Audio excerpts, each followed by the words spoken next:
Welcome to the first video tutorial for the Skyrim Creation Kit. Over the course of this 10-part series, you'll learn the basics of working with the kit as you follow along with designers from here at Bethesda to create a simple Skyrim level. To get us started with an intro to kit basics, here's level designer Joel Burgess. So the first thing we need to do is just go to our Steam Games library, and you'll see up here that we actually want to go into Tools. Now you'll find the Creation Kit in here.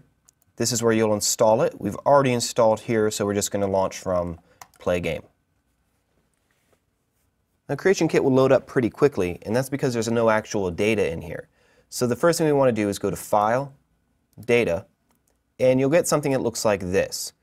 Now the Skyrim.esm is our main master file. This is where all the different forms and objects from the base Skyrim game come. So we want to make sure that that one's loading.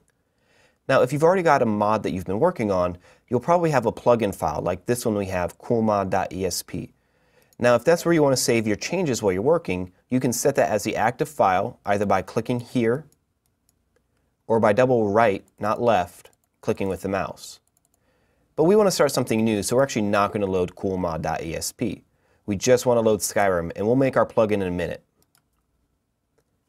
Notice down here, this progress bar tells us how far along we are in loading up the ESM. Alright, now that the ESM is loaded, you'll notice a lot more data shows up in the screen. For instance, over here we have our object window. And the object window contains all the different folders and hierarchies where we're going to find actors, items, armor, monsters, sounds. Just about anything you can think of can be found through the object window. The object window also has a filter. For instance, if we want to find a kettle, we can type kettle up here, and then we can actually go down into the different categories and try and find a kettle. There's also a special category at the very bottom called All, and we can see that we've instantly found our kettle here.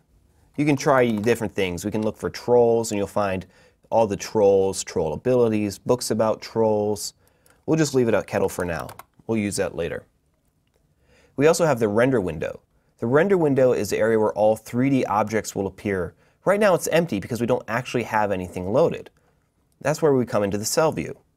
The cell view shows us all the different world spaces we can look at. Right now we're just going to deal with the interiors.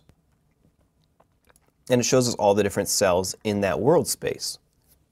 Just for the time being, let's type in the first few letters of a cell, unowned, and you'll see unowned cell. We want to double click that and load it up. Now you'll notice right away that the render window now has some stuff in it. Also notice that the name on the title bar of the render window has changed. That lets us know which cell is loaded, which can come in handy sometimes. You'll also notice that the right-hand side has populated with several objects. This also has a filter. I can type in gen. It'll only show us the GEN kit room pieces. We're going to leave that blank for now so we can see all the objects in the cell. One of the first things you need to know how to do is use the camera. So just clicking into the render window, select any object. We'll just do that by clicking. Try scrolling your mouse wheel, and you'll see that you can zoom in and out this way. There's also a fine detail zoom, which is accomplished by holding down the V key and moving the mouse. And you notice that's a very small zoom by comparison with the mouse wheel. You're going to be using the mouse wheel most of the time. You can also click down on the mouse wheel and move the mouse around to pan.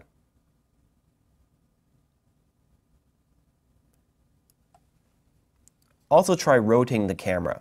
Notice that I've got this object in the center selected. See the faint red and green box around it?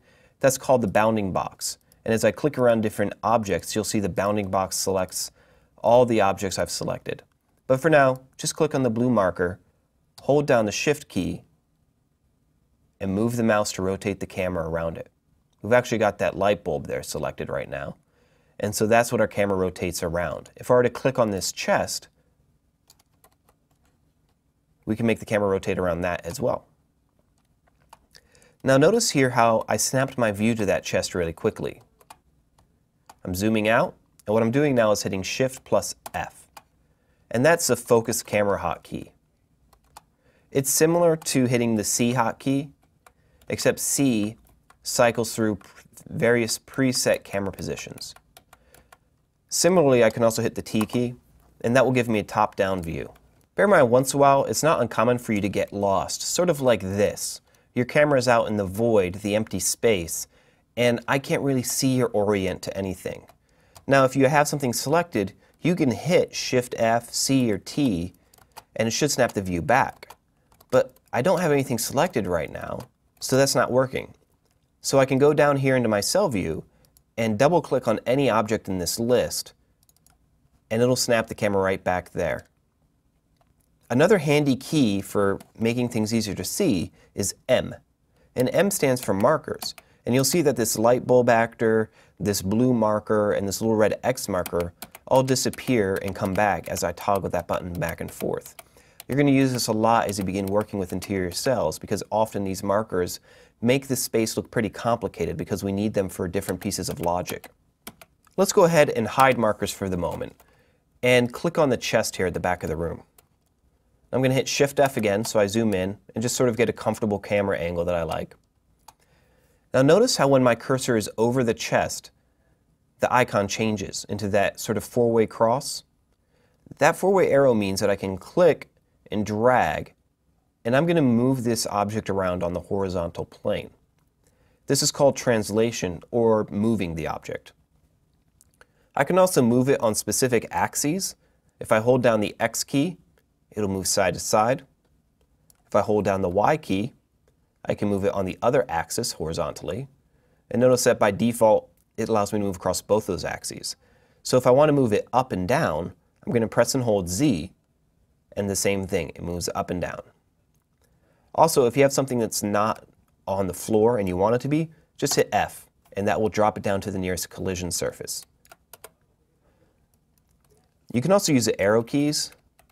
The arrow keys don't do an axis-constrained translation, but they can be handy for moving things around quickly. And you can also move things up and down by holding Z and pressing up and down. Another common operation is rotating. To rotate, we simply press and hold the right mouse button and turn the mouse. Similarly, if you press and hold Z while rotating, you'll rotate around the Z-axis. Hold X for the X-axis, and hold Y for the Y-axis. We're also able to scale objects, and that's accomplished by holding down the S key and then clicking and dragging. You want to be careful scaling objects. You can create bad-looking art or ridiculous-looking art this way. We'll talk more about that in later tutorials. For now, I'm just going to Control Z to undo that, and we'll leave it at the basic size. The Creation Kit also features some new tools called gizmos. Gizmos are sort of visual helpers for these basic operations. So for instance, if I hit the E key, this is the translation gizmo or movement gizmo. It gives us all the same basic operations, but we can finely tune how we move the object in a visual way. So for instance, when I hover over one of these axes, you'll see the handle, that's this little arrow here, turn yellow. So I'll grab the red handle, and then when I click and drag on it, I just move the object along that axis. Likewise for each other axis. And these little rectangles here, let me move it on a combination of axes. So if I grab this horizontal one, I move on the horizontal axis. If I grab this one along the back side, you'll see I'm moving along two axes here. And similarly, if I grab this other side axis one, or this side plane handle, I can move along these two axes, the green and the blue. If I hit W, I get the rotation gizmo, which, following the same logic, gives me a circle for each axis that I can rotate the object on. Works just the same way. Hover over till it turns yellow, grab it by clicking and holding, and then drag your mouse to rotate the selected object along those axes. You note there's no multi-axis gizmo for rotation. That's just for translation. There's also the 2 button for the scale gizmo. Now because this is a static object, I can't non-uniformly scale it. So the axes don't actually mean anything very useful right now. We'll get more into that later when we start dealing with primitives. Also, whenever you've used a gizmo, make sure you press the same hotkey, 2 in this case, to turn it back off so you can resume normal manipulation of the object. Now let's try dragging a new object into our cell. I'm going to go back over to the object window here, and I'm going to grab one of these kettles. Now this kettle is what you call a base object. The base object is sort of the template from which all instances of the object are created. So in this case, it's a MISC item, it's got some weight, it's got a keyword. We don't really care about these properties right now. We're just going to drag in this kettle, and that's a new reference. A reference is sort of like a copy. I can move this around, manipulate it just the same way as I did the chest. I can hit Control D and create new copies of it. And so we'll just scatter some kettles around the room here. Sort of put the chest somewhat back where it was. We're not going to save any of this. We're just learning right now, so don't worry too much. Duplicate another one of these, and we'll make an upside down kettle. Why not?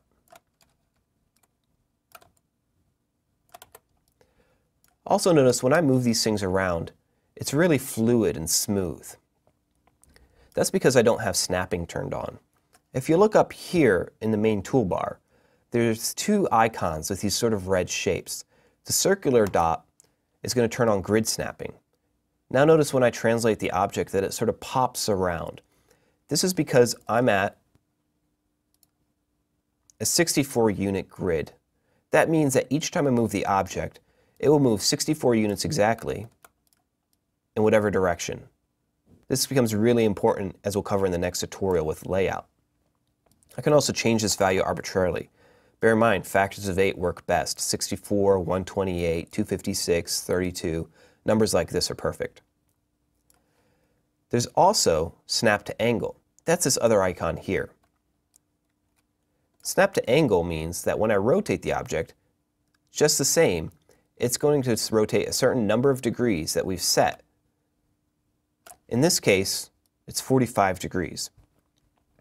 Now you can toggle that on with the buttons in the main toolbar, which we've already talked about, by snapping here in the render window properties, or once you get quick with this stuff, you can toggle this on by hitting Q, like so.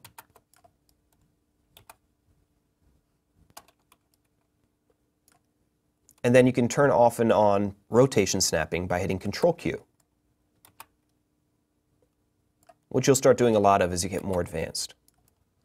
So one more important detail you're going to want to know early on is how to actually save and test your mod. So far, we haven't actually saved. So let's go ahead and do that now. You can either click the disk icon up here or hit Control S, and then we want to navigate to our Skyrim data folder. For most people, that's going to be in Program Files, Steam, Steam Apps, Common, Skyrim, Data. You'll see here that other plugin we saw earlier is already in this folder. So we're just going to call this testmod 01, or whatever you prefer, and we'll save it. Notice now that testmod 01 appears in the title bar of the creation kit. This indicates that this is our active file. This is the one and only plugin to which our changes will be saved each time we hit the save key. So let's run it in game now. You can either use your regular Skyrim shortcut or go to your games library again and run the game. This is going to bring up the launcher.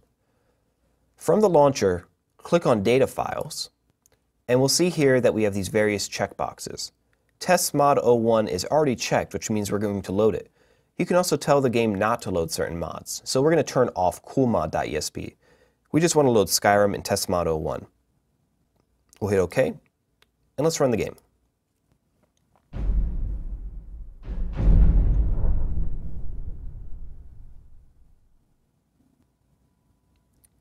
OK, so once we're at the main menu of the game, we want to pull up the console. To do that, just hit tilde. The console is where we can enter all kinds of different commands that help us test the game. Right now, we want to just go to the mod cell that we created. So we're going to type COC, that stands for center on cell, unowned cell. Go ahead and hit enter, and it'll start loading. Now notice we're right where that blue marker was. That's actually what that marker is for.